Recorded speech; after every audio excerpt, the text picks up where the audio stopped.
private sector always depended on government investments to provide the basic infrastructure, to pay for the R&D, to basically pay for the things that private firms wouldn't or couldn't pay for.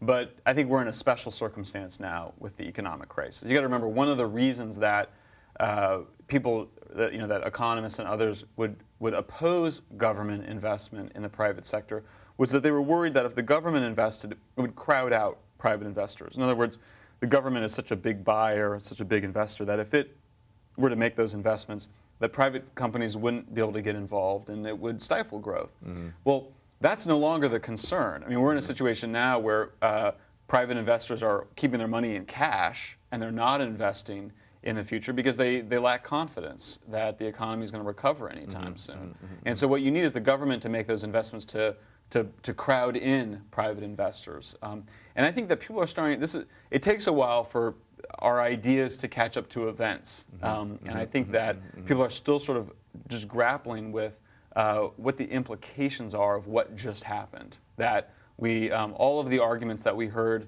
just a year ago against the kind of investments in technology that we're proposing were things like, well, the government shouldn't pick winners and losers. Mm-hmm. Well, the government just picked winners and losers in the banking sector. Lehman Brothers was the loser, and Bear Stearns was the winner, and other firms. So the government is clearly has to intervene and step in. So we ask, if it's going to do that in the banking sector, if it's going to do that for automobile companies, why not do it for clean energy?